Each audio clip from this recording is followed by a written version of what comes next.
Перспектива развития предприятий города – эта тема у сибайцев излюбленная и обсуждается практически всегда, отчего и обрастает слухами, как снежный ком.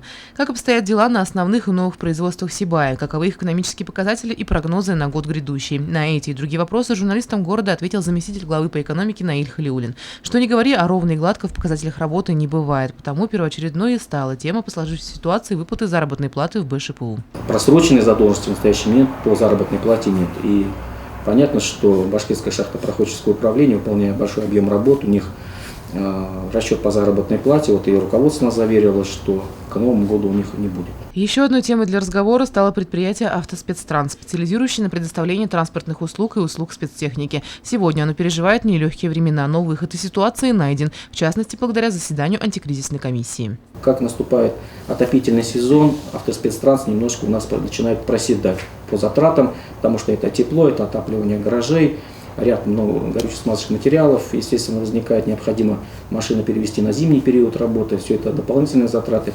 Вот это, конечно, все в определенной степени сказывается. Плюс к тому же, что комбинат в основном сейчас у нас, конечно, я так образно выражаюсь, уходит вглубь под землю, в основном подземными работами занимается. Вот, и на поверхности остается меньше объемов. Поэтому сейчас вот мы примем, наверное, решение такое, что нам необходимо данное наше предприятие поддержать. Там все-таки тоже наши люди работают. Я думаю, более активно необходимо будет нашему и руководству, конечно, «Автоспецтранса», здесь не надо опускать руки. И мы со своей стороны поможем, будем выходить на наши строительные организации, может быть, объемы брать со стороны, может быть, на стороне города и оказывать уже таким образом услуги и получать, соответственно, еще дополнительный доход. Но есть на производствах и положительная динамика. Доказательством тому служит бесперебойная работа нового мельничного комплекса на Сибайском элеваторе, подготовка к деятельности кирпичного завода, а также выпуск первой пробной готовой продукции с конвейера завода буровых реагентов в количестве 10 тонн. К слову, в перспективе данного предприятия сотрудничество с нефтяными гигантами Татарстана, Ханты-Мансийского автономного округа, Азербайджана.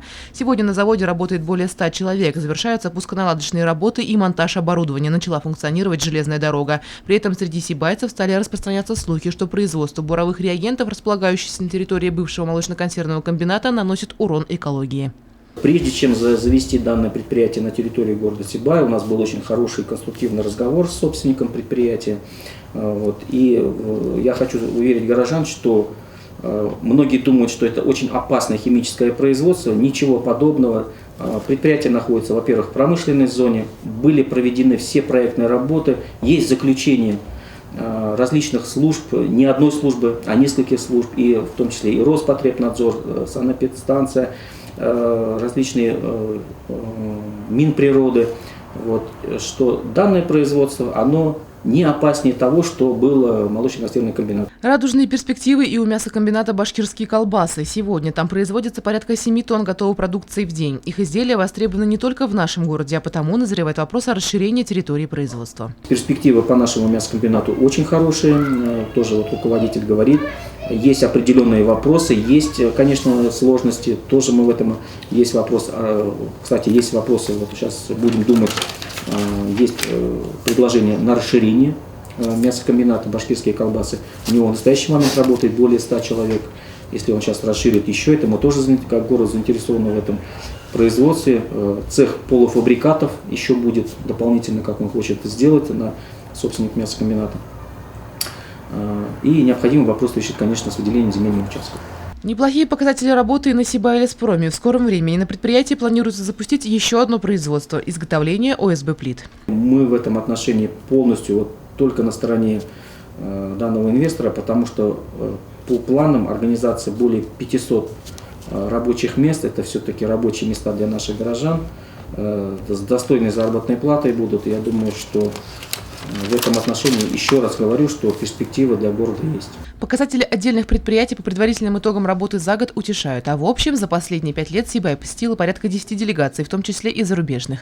Многие готовы инвестировать в проекты на территории городского округа. И что больше радует, руководителями и владельцами крупных предприятий становятся сибайцы, которые заинтересованы в развитии не только своего бизнеса, но и деятельности города в целом. Экономические показатели наши, они оптимистичны. Вот, у нас есть небольшой, хотя бы там от 1 до 2, до 5% рост по многим отраслям экономики. Вот, поэтому унывать, я считаю, что в этом случае не стоит нашим горожанам.